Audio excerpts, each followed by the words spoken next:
Good evening, Mayor and council members. We are going to lickety split through this and give you guys just the happenings of the year. See if I can get this thing to do what I want to do. There we go. During the presentation, we'll talk about excuse me, some season highlights. We're going to look at fees again, our season pass sales, attendance information, our temperature information, concessions revenue, pool rental revenue, swim lesson revenue, youth scholarship information, and then also total expense revenue, capital projects that we had this year. Then I'm going to wrap it all up, and we're going to look to next year, which is only about 6 months away. So start opening the pool up here in a little while. So some highlights that we had: we actually employed 98 individuals for both the concession stand and aquatics. That includes lifeguards and water safety instructors. We had a full staff this year. We had a lot of kids. Quite a few of them. It was their first job, and we had a lot of fun this summer. We were open 79 days this year, same as in 2010. We were closed a total of 35 hours. Last year, we were closed over 72 hours. And the prior years, we've been closed 70 and then 69. So this year, we're open more than we had been in the last 3 years. We had the opportunity, as part of the capital projects, we put new shower units in all the restrooms out there, and they work very well, and we're very excited to have those. The weather was our biggest enemy this year. July was much cooler than last year. June was about the same, and August was actually significantly warmer this year than it has been in the past. We replastered the plunge pool this year, and it looks stunning if you had the opportunity to be out there. And then Howling in Hamilton, we had 341 dogs swimming in the pool the last day, and they all had fun as well. So our annual rates, as you can see, this goes all the way back to the year that we opened back in 2000 through our 12th season and our 13th season, which will be 2012. And our rates have they went up this last year, and they'll stay the same this coming year. Season pool pass sales has dropped off significantly. A lot of it, as we know, once the economy started to go, I think that we've seen a lot of pool pass sales go as well. We were down 104 pool passes this last year. A lot of them, I don't really know why. I'm not going to just sit up here and tell you why. I don't know why. Over the last 2 years, we've lost about 200 season pool passes, and that is a large chunk of revenue that we've lost. So this is our total attendance for this year. We had 45,441 individuals show up and swim throughout the summer. We had a total, like I said, in the 79 days that we were open, and we had 35 hours that we were closed. As you can look down at the bottom, FY10 there were 72 plus hours, FY9 there were 71 plus hours, FY8 69, and FY07 was only 40.5 hours. So this was actually the lowest that the least we've been closed in the last 5 years since I've been here. This shows you our attendance graph, where we've been from our opening to this year. Once again, we were open. We had 45,441 swimmers, which is up about 3,000 from last year. Yeah, we had a lot of people in the water this year. This is where it gets. This is where you guys can see what the summer did. In June, we had an average temperature of 68 degrees, as opposed to last year we had 68.6. This year was a little bit warmer. However, in July, this year our average temperature in July was 78.2. Last year was 81.4. 2 years ago, our average temperature was 84 degrees in July. In 2 years, we've lost 6 degrees temperature-wise. Overwarming. I hope it comes back.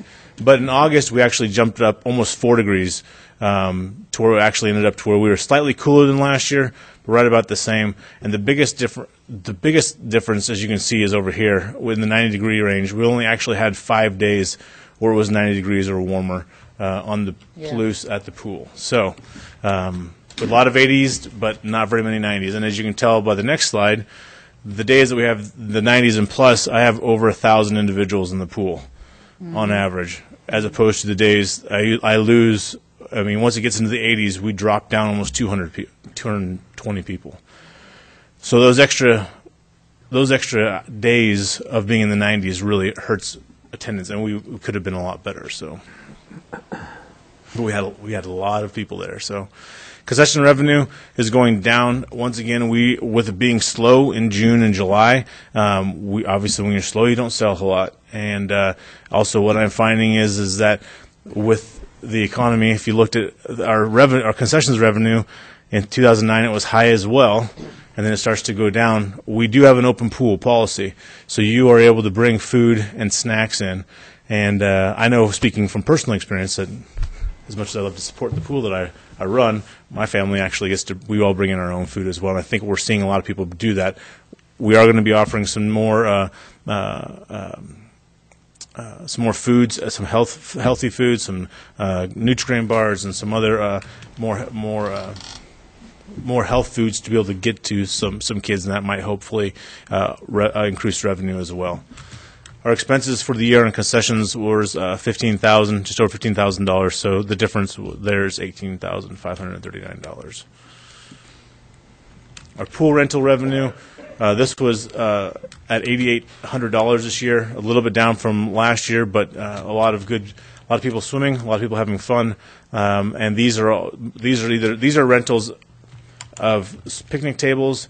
Also, this is rental of the facility when we are closed from 8 to 10, and we also have 2 swim teams that utilize our facility from 5:45 in the morning until 9 o'clock in the morning. And so our facility has the potential to be open from 5:45 in the morning until 10 o'clock at night. So it is a well used for the 3 months that we have it going. Swim lesson. We had a great swim lesson season. We had 750 students participate in everything from water safety classes to adaptive swim lessons to private swim lessons, lifeguarding, water safety instructor classes. Total revenue for swim lessons, Dawn, that's not quite what's in Springbrook because right now we have private swim lessons not bouncing into that area. But just so you know that the numbers aren't going to match up, but they do match up. That's what we did. So we had $27,432 in swim lesson revenue this year. Our scholarships, Dwight actually presented last week on the scholarship program. This year at the pool we gave out $6,619. That money was used for 38 swim lessons for 32 different youths. It was used for 49 season passes for 114 youths that wouldn't have otherwise had the opportunity to use the pool. And it also gave 24 day passes to 7 youth in the community as well. So overall, we budgeted for revenues. We'll go through revenues first. We budgeted $267,000 in budgeted revenue. Our actual revenue was $243,000. Our expenses, we budgeted at $373,000, and they actually came in at $310,000. And so total actual subsidy of the pool this year was $67,196. Big capital expenses we had this year for the pool, the replastering project was $119,000, and the updating the shower units was right around $10,000. So conclusion, we did have an increase in attendance thanks to a warm August. August really helped out a lot. The cool and slow start of the season really reduced the number of season pool passes purchased and also brought in lower concession revenue. July was much colder last year. We did have an increase in day pass sales of about $6,000 from last year to this year, and then there were 104 less season passes sold. Looking ahead, we will continue to work very hard to keep cryptosporidium, I talked to you guys about that a couple years ago, and other recreational water illnesses out of our pool. A report just came out this past week. Now it's lagging behind because of the data they pull. But between 2005 and 2006, that 2-year period, and 2007 and 2008, there was a 72% increase in recreational water illnesses in the United States. And so they're seeing this increase on recreational water illnesses, and so the staff and I are going to work our darndest to make sure we keep that stuff out of the pool anymore. So, but that's on a big incline for that. And then, once again, like I tell you every year, I'm going to work on increasing our revenue the best I can, and I'm going to work on reducing our costs the best I can as well, and with the staff and with the managers we have in place, and working with Jay and Tom and all those, and Dwight and everyone. We'll do our best to keep increasing our revenue the best we can, and then also reducing the cost the best we can. So with that, I ask if there's any questions. Thank you, Eric. That's an excellent report. A question I have for you, that the report that you read about the 72% increase in recreational water-borne illnesses, are those different organisms than they've seen in years past? Are they changed organisms, so resistant to some of the treatment protocols? Or well, the Cryptosporidium, it's been a couple of years since I talked to you guys about Cryptosporidium, but Cryptosporidium is basically an oocyst that it gets into your intestines and it causes a lot of problems. Mm-hmm. That's one of the major ones because there's no way to directly treat. You can't treat in a whole pool at once. You can, through UV, break down the oocyst, but the oocyst in the water, it just takes time for it to break down. And so, no, it is not new stuff. It is just more things getting into the pool and more people hitting pools, therefore causing just an increase in recreational illnesses. Okay, so they think more people use the pools. It's not the same Cryptosporidium as we saw 3 years ago. It's the same Cryptosporidium as they've seen years ago. It's the same Gerardia. It's the same stuff that they're seeing. It's just an increase in circumstances of happenstance. And have we seen reports of that here? I have not heard any report of it. Okay, thanks. Tom, I saw your hand up a minute ago. Yeah, I think I've said this before, but in past years, I keep hearing from parents that, well, there's a hot day in August and the pool's closed, and it has to do with staffing and, our students are back in school and they're not able to serve as lifeguards and so forth, and so then we have a drop-off in staff and then we can't serve. Meet the needs or desires of people to swim on those later August hot days or early September days. And I guess there's really nothing we can do about that, or is there anything we can do in the way we staff it? Well, I will let me just remind you that 2 years ago we came to you with a proposal to potentially increase that, and I think it was admin committee said no, that they didn't want to spend the money on it with the chances of that. Second of all, I actually talked with a lady over the weekend, Paige Bueller. Mm-hmm. She said there are places around that are using their Chinook Masters team, and so, however, she said that they were using their retired Chinook or their retired master swimmers, and she said, well, we don't have very many retired master swimmers. Like, what? That doesn't help me.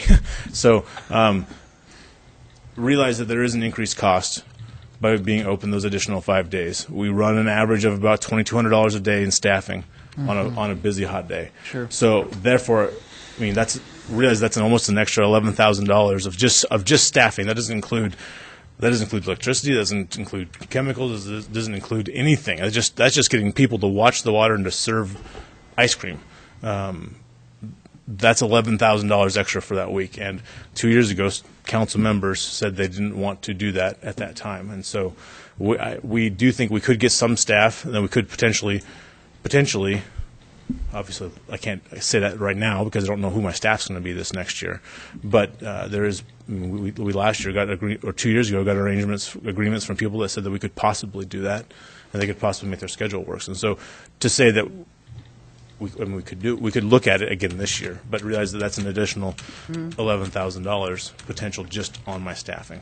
And an additional question I have is, do the number of swimmers that you have up there include the private rentals, like either to the master swimmers or to the? No, they don't. Okay. They do not, because I don't actually do physical head counts of those. Do you know how we're comparing in private rentals this year compared to previous years? Are we getting more or fewer hours of private rentals? It really it depends on the year. I mean, like this year when it was cold in June and July, we didn't have that many. But then towards the end of the year, it ramped back up when we started having more and more. But Okay. beginning of the year, almost through July, I think by the end of July, we only had one private rental, Okay. just because of the weather we had. Okay, Tim? Thank you, Mayor Cheney. Question on cost per pass, and that's been going up, and use dropping off a little bit. Is there a correlation there between raising the cost of the pass and the drop of pass purchases? I don't know. Sue?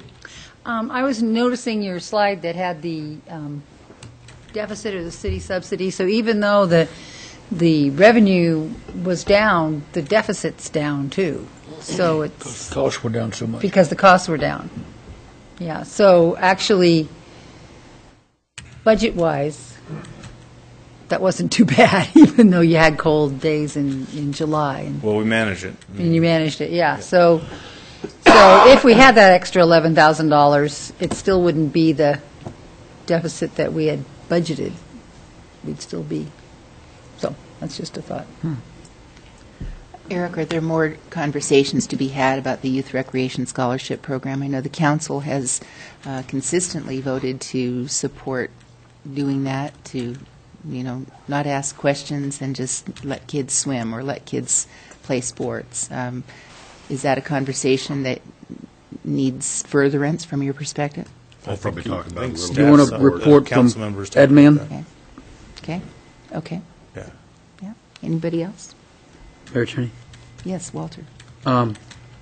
Yeah, I'm not sure that I remember, it doesn't matter right now, how much we closed the budgeted deficit, because I've been harping on that for several years, that we were budgeting more money for the deficit than we were ever using. And we'll continue to look at that as we set the budget for 2013. Do we UV our water now? Is it something that we should consider doing? You mentioned that it has some impact on your crypto.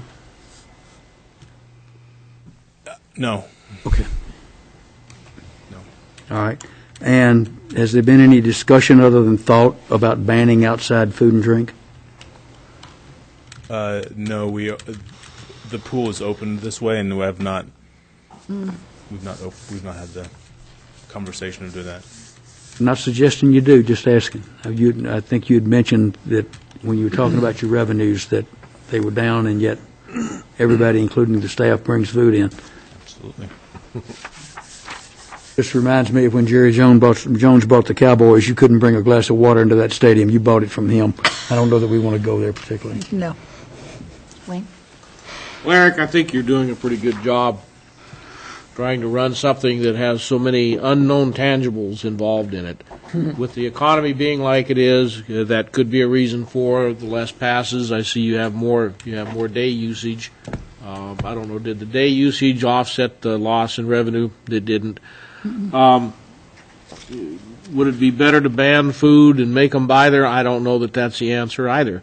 This is the same thing as trying to run a business, and you're always looking for an edge someplace. And when you have to depend on Mother Nature to provide the temperatures that you really need, that gets to be the problem. So, I think this is a case of you doing a good job with what you have to work with. I would encourage you to continue to brainstorm with Dwight and some of the other folks that you work with closely as far as other innovative ideas that you can come up with. And, where $67,000 is the most we've ever subsidized the pool, I will say that I think that $67,000 is acceptable. We knew that this pool was never going to be a profit maker and was probably never going to break even. I would start getting concerned if we started going a whole lot higher on what we were subsidizing, but I think where we're at right now is I think it's acceptable. I think, if I may, to realize that most public pools are subsidized at the 40 to 60% range. If you look at our public pool, we're subsidized at about, I think it was about 20% range. Well, Now, and you're absolutely right. If and you my- take a look at Asotin County and the problem that they've had with their aquatic center forever, I mean, that has really been a problem. So all I'm saying is just realize that we do the best that we can as staff, from Dwight pushing me to be better, all the way down to my first year lifeguard. We're doing the best that we can with what we've got. My father is a council member just like you down in Waitsburg, and they run a plunge pool, and they were subsidized. I asked him this last year. I said, "How much did you subsidize your pool?" They have 600 people in town. They spent $20,000 on their pool, and they don't. I mean, it's nothing like we have for the size of town that we have. Dwight's driving a really good ship, and I'm helping him steer it. So. Good. I think you're doing a phenomenal job, Eric, you and Dwight and the whole staff there. I am encouraged at the prospect of trying to improve energy efficiencies with the natural gas consumption, the prospect of using some renewable technologies and things that actually might reduce the city's investment in that wonderful resource that, is good for the health of our community, and it's good for the socialization in the community. It serves a lot of needs, not the least of which is howling at the Hamilton, which is awesome every year. So thank you for your report. We appreciate it. Madam Mayor. Oh, Tom, Just something else? on that note, one thing I'd like to see us do is approach some engineering professors at the university about having some students work on a speculative project to try to figure out if there's some way we can preheat the water with some solar collection on the roof, running water and do some preheating solar hot water. If we can bring the water up a few degrees before it goes into the.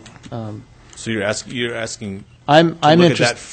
that coming from the city line, I'm or interested. from heating the pool up, because it's two different things. I'm interested in seeing the city contact the university engineering department about the concept, coming up with designing a concept for how we can take the water that we're heating with natural gas, but preheating it first with solar hot water collection on the roof of the changing room facility. I'm just interested in that concept to see if there's something we can do to. So the city's sustainability intern, Brady McNall, is an engineering and business administration dual major student at the university, and he actually has been looking at some of the renewable technologies, including solar, and their feasibility. I think that conversation has been initiated in the Sustainable Environment Commission and could be either expanded or focused, depending on the council's wish, as that might go along. Yeah, But maybe Eric knows more about where that stands, and Brady's work. No. Okay, so it is something that we've I just would love to see us talked look about. at that. Les, do you have any updates for us on that? No? Okay. Sue? I kind of do. When I was on the sustainable environment, we looked at that, and the thing that was feasible was putting solar panels on the HERC and then pumping. You'd have to pump it underground over, because there wasn't enough square footage in and around the pool or on the pool building. But that was where it was left, that if it was going to happen at all, that would be the only way. And they looked at parking lot, asphalt radiation as well. Yeah. So, Walter? Anyway, I guess you can, but I'm unaware of heating water using solar panels. The places I've been in the tropics, they heat it in large barrels. nope, they did in my house. I did. And heat it just directly with the sun, and then you get it where it's preheated, as Tom says. I don't Solar tubes. Yeah, solar tubes or barrels. You'd have to just have somebody crunch the numbers. I don't know if you can do that or not. Yeah, right. It's somebody. Engineers know how to do this stuff, and I don't. So I'd rather have us talk to engineering professors that can talk to students that can do the math. So, anyway, thanks. 1979, I did it. All right, thanks, Eric. Appreciate your report. Thanks, Eric. Thank